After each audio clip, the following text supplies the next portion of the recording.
guys. Welcome to another edition of A Little Perspective.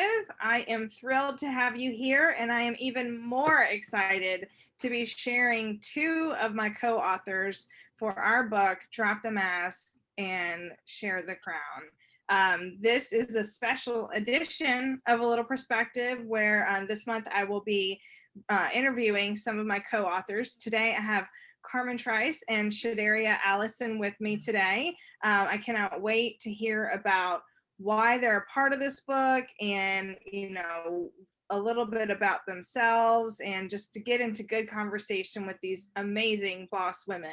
So, Miss Shadaria, why don't you tell us a little bit about yourself? Well, hello, Angela. Thank you so much for having me. My name is Shadaria Allison. I'm also known as Dr. Allison, the beauty practitioner.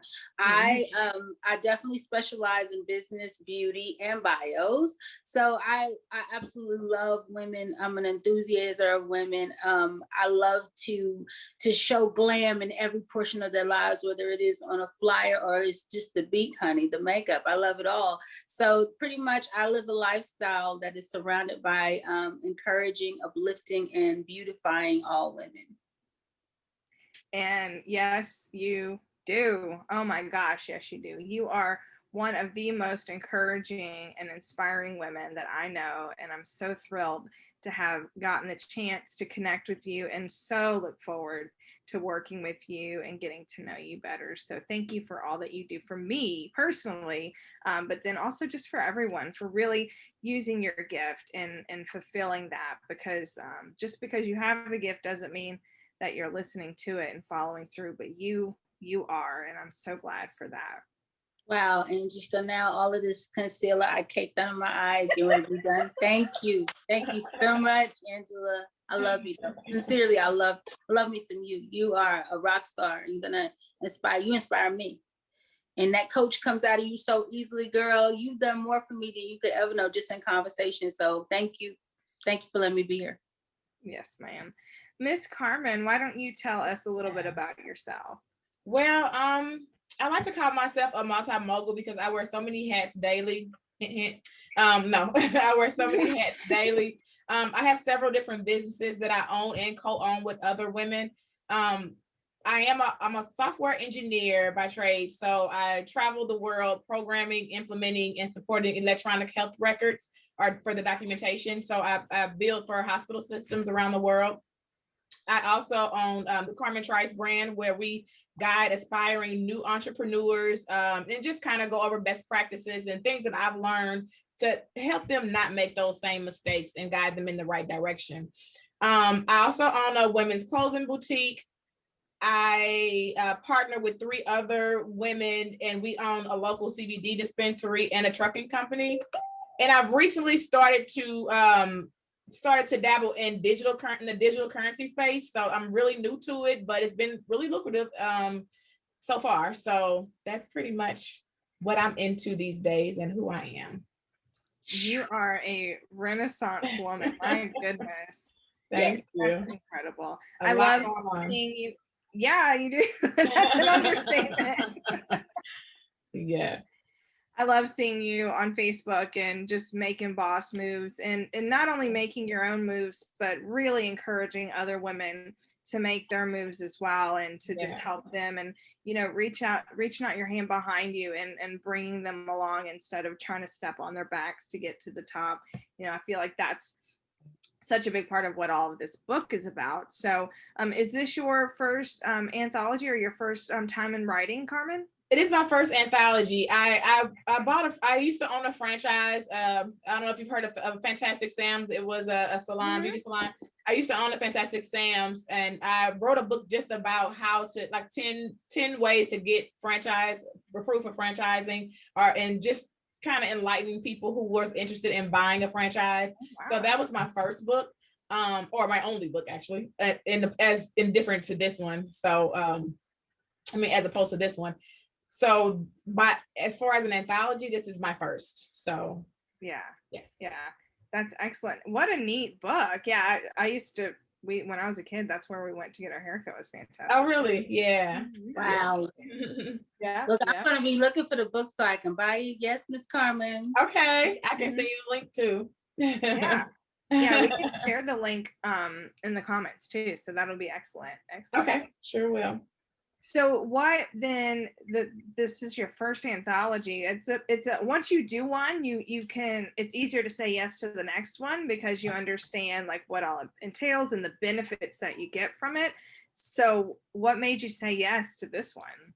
Well, when I first talked to Don and heard the title, I instantly knew that I had many stories in my life and life lessons that I could offer that could possibly allude to helping and healing someone else. So it was a no-brainer when she told me the title and the gist of what it was about and the different stories of different walks of life for different women. I know that I had a testimony that I did not, where I no longer need to hold hostage.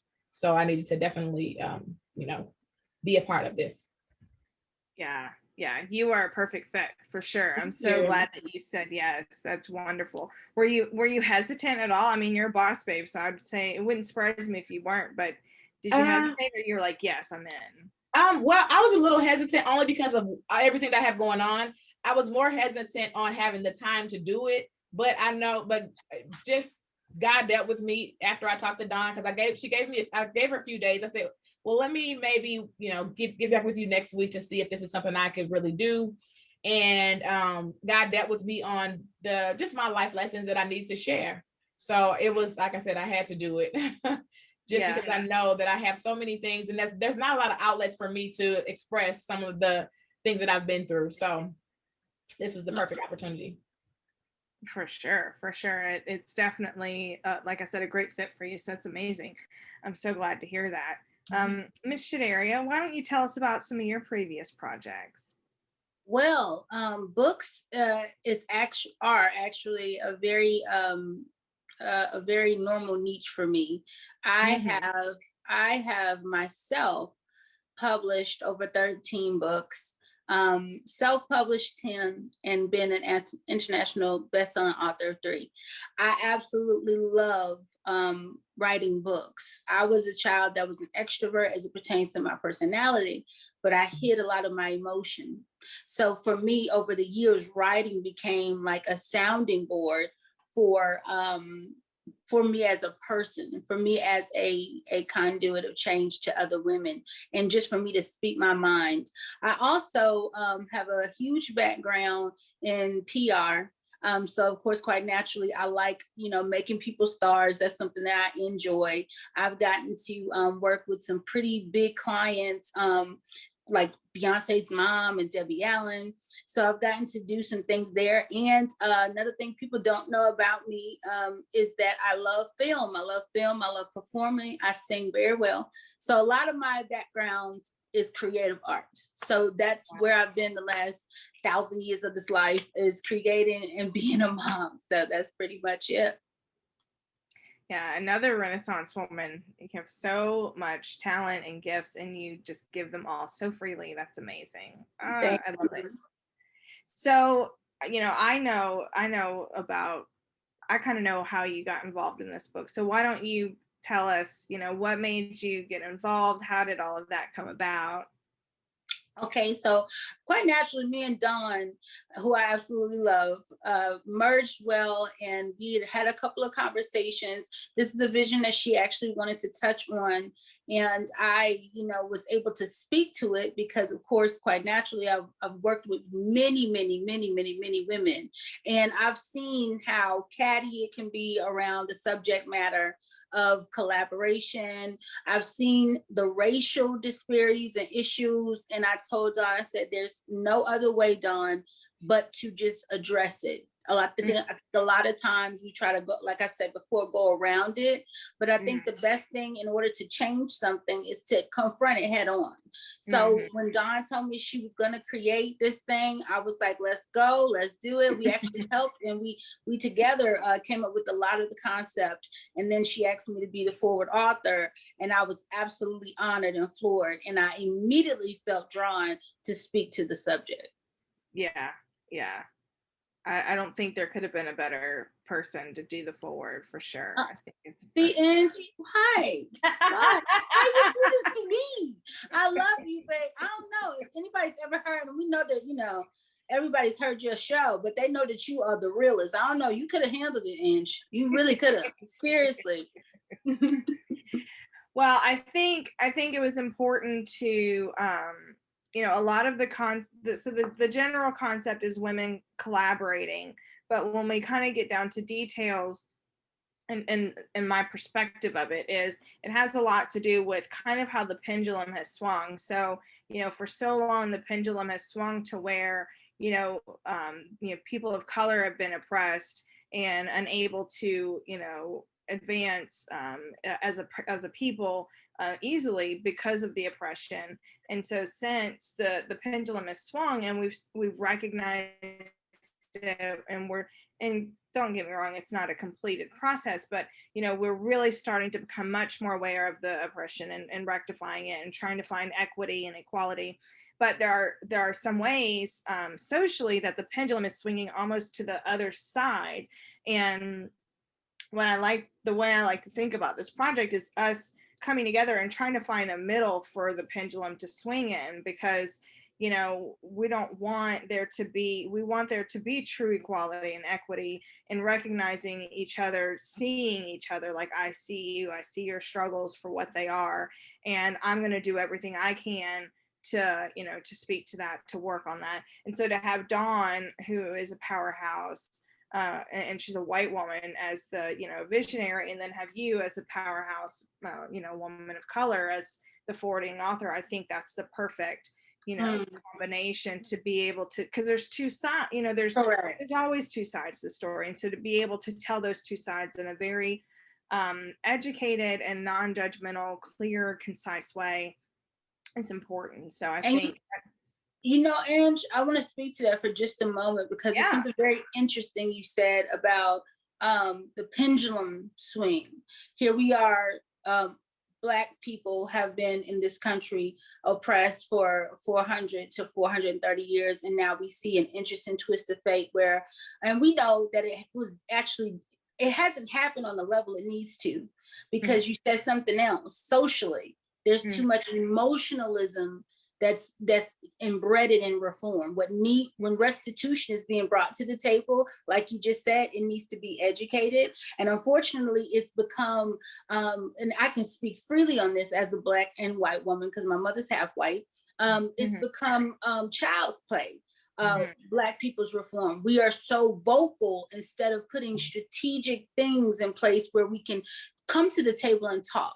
So when you said that, it just kind of struck me, because I'm like, yes, me and Dawn have had several conversations where I've told her, I said, I'm just going to be very honest with you. I feel like my people as a whole have really made it too small, with these fights and these protests and these strategies in our attempt to gain reform. Because what happened to us in this country cannot be bought by news press interviews. It cannot be bought by an equal bidding of money on the table. There's been some deep, hard wounds that we face. But if there's going to be anybody to kind of trigger a healing from it, like I always like to quote, I got it on my wall here, Coretta Scott King said, women, if the soul of this nation is to be saved, I believe that you must become its soul. And so I feel like from a fundamental place, people have shut us up for so long, women, and now we're going to be free to unleash, because if we did have a problem with one another racially,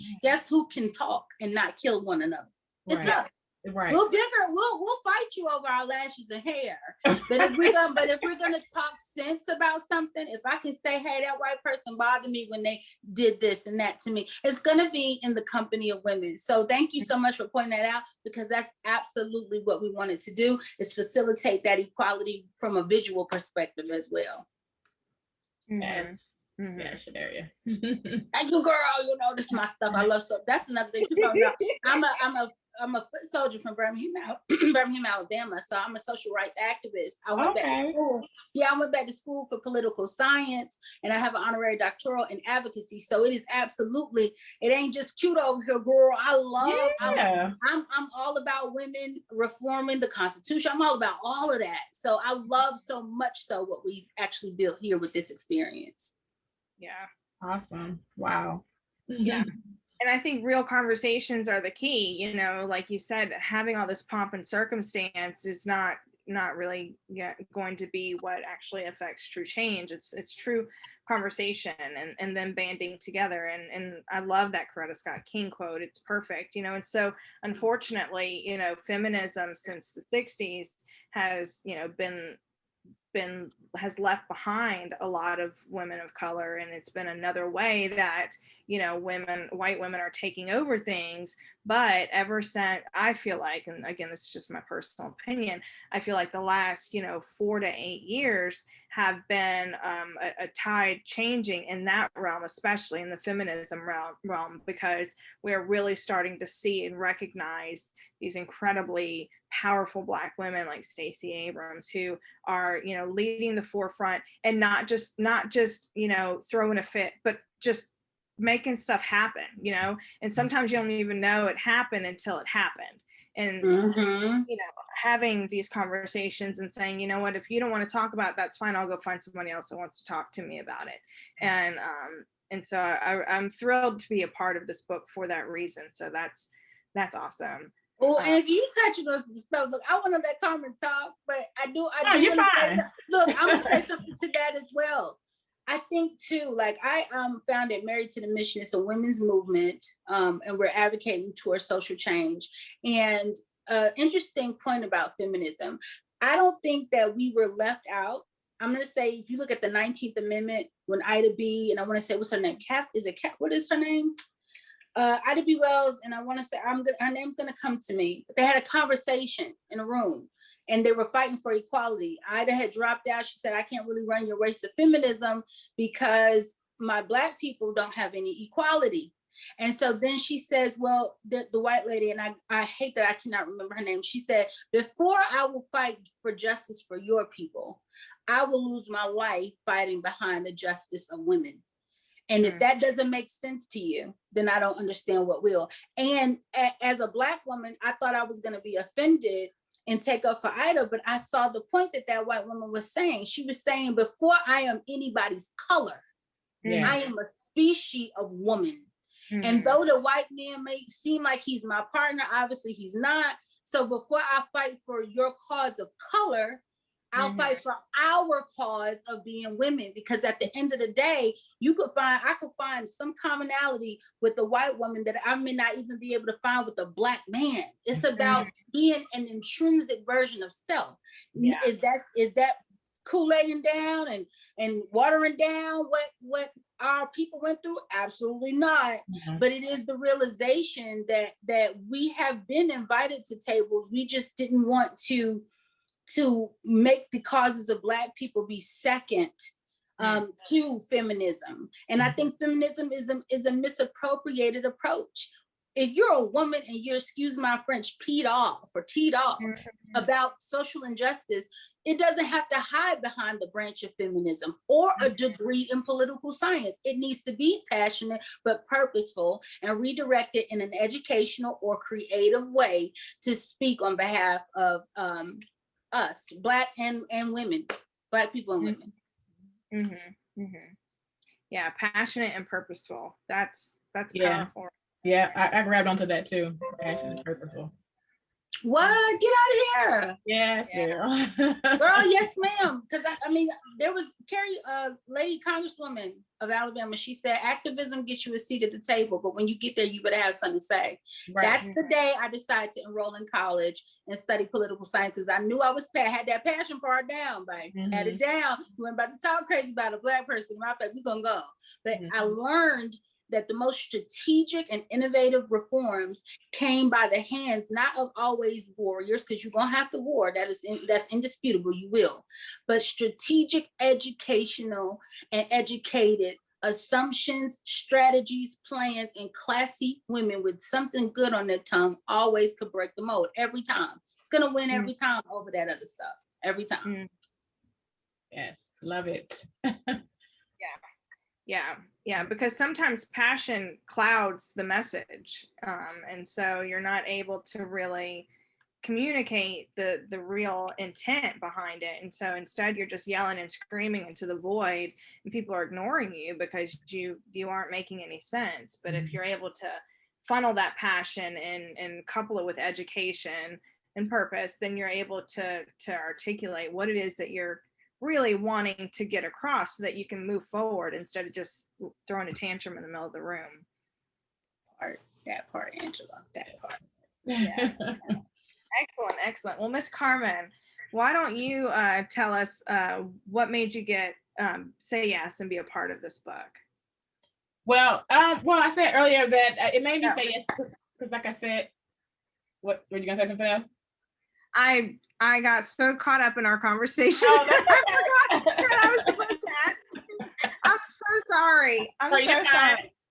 I meant to ask you about your chapter. Oh, okay. Well, my chapter came from a angle of religion. Sorry, it came from an angle of religion, and the way the expectation that it is. My husband is a co-pastor of a church. So a lot of times people are like, well, what do you do? Are you a first lady? Are you, so it's a lot of weight that goes along with that. No, I'm not a first lady. There is a first lady of the church that's over the bishop that is over the church. But there's still a lot of pressure that's put onto you, and you are left trying to be this perfect Christian, perfect wife. And I want to change that and be just a transparent person. I feel like that, well, for me being transparent has allowed me to identify with so many more people than trying to be, I don't know, like I said, like this perfect Christian that people want to put you in a box and want you to be. No, that's just not me and my character. Although I love the Lord, I love the Lord, and I'm gonna definitely abide by the Bible and everything that needs to go with being a Christian. However, I don't put me in the box, and everything is not a sin. And so mine just come from a very religious standpoint, and from there I kind of broke out of the religion and started to form more of a relationship with God, and then that freed me. So I just having those different mindsets of, oh, I can't do this, oh, I can't do this, oh, I can't, that kind of thing. Now, granted, I can't do everything I can't just go out and wild out and do everything, but everything is not a sin. So free yourself. I feel like religion just holds you in bondage, and holds you hostage from living your life. There's a lot of things you can do, that's not necessarily a sin, or that not necessarily, it just depends on what you can handle. So I kind of go off into that in my book, in my chapter. And I just hope that what the readers get from it is, like I said, a sense of help and healing to just free themselves. Because I think a lot of times when we in religion, we keep ourselves in bondage, and we don't have to. We don't have to. We can live a abundant life without being so starchy. So I don't know that everyone will agree. That may bring in the controversy, but it's just from my point of view and from my experience that I'm writing from. So sure. Yeah. I think that's an excellent topic that should be, talked about, because especially, well, we're young-ish, I say we're young, but this next generation behind us, they question more things, and that's how it goes, generationally. We just continue to question more things. And so to be able to find a healthy balance between the strict restriction that a lot of religions can bring, and what really is okay, not okay, and that kind of thing, so that people can feel comfortable enough to live their life and be happy in their life while feeling confident in their relationship with religion and what have you. Often the strict restriction is what pushes people away. So right. To be able to find that compromise, so to speak, or just comfortable level of, this makes me happy, and so I'm going to do this because I don't feel like it breaks this covenant, and having your chapter to be able to start those conversations, to be able to help people see, like, oh, I'm not the only one that feels this way. She's a pastor's wife, and so I value her input, because she's not just willy-nilly being careless. She means this genuinely. So I definitely see that having a big impact on so many. That's excellent. And not an easy chapter to write. Not an easy chapter. And I didn't realize that I kept all this in. And as I was writing, I'm writing and I'm finding myself crying about it. I'm like, okay, this is therapeutic, because I had no reason to say it out loud, I guess. I don't know. I just never said it out loud. And even when I let my husband read it, he's like, oh, wow, I didn't know it was that deep. I'm like, you know what? I guess I didn't really know, but I know it bothered me, but I didn't know it was that deep either until I started to write. And I was like, you know what? This is something I know other people have to be feeling, because not every, I'm sure there's other co-pastors out there that have a wife that's, in that same position, So, I think that a lot of times the spirit of offense can set in when people are coming to you that way. So I had a hard time with that, and I write about that. And then just to not let that spirit of offense get in. And again, you're freeing yourself when you're not letting certain things into your spirit. So that is, like I said, I write a lot about that, and hopefully it'll help someone. Shadari, what are your thoughts on it? Girl, child, they're burning in my seat, because that's my MO. First of all, let me just applaud you, Carmen, because people need to understand that being a pastor is almost like being a doctor, and everybody cannot be a doctor. So if a doctor marries a lawyer, we don't question them. If a doctor marries a celebrity, we don't question them. But when pastors marry people who may not be necessarily called to the ministry, they're judged, and I think that as a woman of God, it is time to break this stereotype about what that actually looks like. I have been a believer all my life. I went to seminary school. I dropped out of seminary school because one thing I didn't want to be was boxed in. I think that the love that God fosters in a relationship between you and him does not stricken you to dimensions. He said he came to set us free. So I do feel like the church is very far behind as it pertains to how to navigate, Angela said, generationally, so that this next culture can understand that God really is not much different than us. When Jesus came on the scene, he was a stone cold millennial, rebuking these old heads who were outdated and religious, and they didn't embrace him either. So I want to, number one, applaud you because it takes a lot of courage to be a woman of faith and be a baddie at the same time. And that because for years I've written books about it as well. For years, if you have a makeup, you a Jezebel. If you dress, if your clothes has any skin, you this, you that. And the sad thing about it is, it has been some of the most holiest rollers who are doing the most after service. Yes. Who front for an hour, okay, during church. Exactly. Okay, and then judge women of God. And I just wanted to encourage you and support you, Carmen. I'm all the way behind you. As a woman who is in faith and on fleek, you are not about to put me in a box, but I love this and Jesus. I can spit and quote scripture with the baddest of them, but I'm addressing these heels and this makeup gonna be on fleek all the time. Exactly. Yes, I'm with you, girl. Thank you. Yeah, I just felt the need. I'm like, tradition has to be broken. I mean, it has to be broken because that's just what it is. Religion and tradition, that's exactly what it is. So. It's the women. They only do this to us because men, can you ever notice that men, even that's why I tell people, y'all got to remember, Paul was a new convert when he wrote that New Testament saying that women shouldn't speak. He was a new convert, and it was back in the day when they were understanding his time. Oh, you okay, girl? Yeah, look, I don't know. I got choked. What's it going? I'm running my mouth. Started coughing. I don't know. Let me get some water. I'm fine.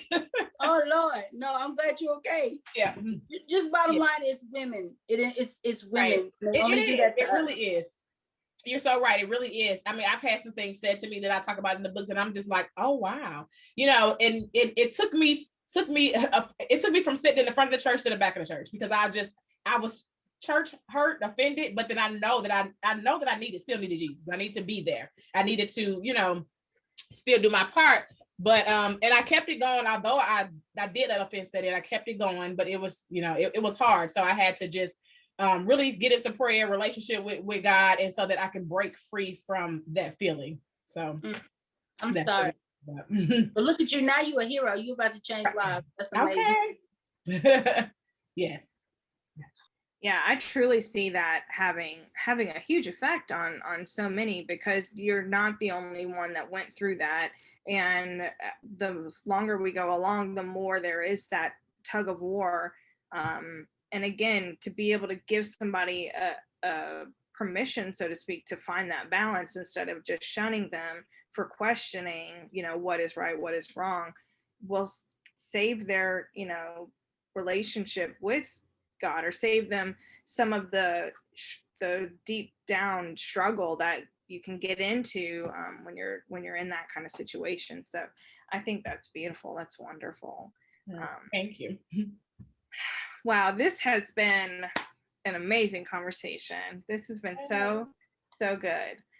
Is there anything else you ladies want to share before we wrap up? I'm gonna go get the book, Angie. You gotta go get the book. Oh, May 13th. It's gonna get the book. I do that. Oh Lord. You know what, Carmen? I don't know what got into my throat. I haven't coughed all day, but all of a sudden I'm just coughing. All wrong. Yeah. I'm like, I don't know. And I was trying to, I think I was trying to suppress it, like I'm trying to suppress it so that I didn't cough. And then it came out like forcefully. I'm like, okay. But yeah, sorry about that. Miss Shadaria, tell us how we can get in touch with you. Yes, you can reach me via my website, drallison911.com. I'm not a big Facebooker, but I'm always on IG, Shadaria_Allison, or you can email me at info@drallison911.com. Excellent, excellent. Miss Carmen, how can people get in touch with you? I'm on Facebook as just Carmen Trice on Facebook, and then on IG I am at the Carmen Trice brand. And then I have the Carmen Trice brand website. So it's just the CarmenTriceBrand.com. Excellent, excellent. And our book, Drop the Mask, Share the Crown, comes out May 13th. These ladies will have paperbacks available for you to purchase if you are interested. And I bet they would even sign it if you ask nicely enough. So please support us. It will be out on Kindle as well. We are very excited. I think that it will, I love that the central theme is there, but of all the women I've talked to so far, their chapters are also very, very unique. And so I don't think that there will be a single woman that could read this book and not get something, if not a lot, out of this book, with there being so much variety. So highly, highly encourage you guys to check it out and connect with these women. They are powerhouses. Lock them in now while you can, because soon enough they will be out of your price range. I can promise you that. Yeah, so like Angie, like Angela. All right, ladies, thank you so very much. I had such a great time with y'all today. Have a wonderful rest of your day, and I love y'all.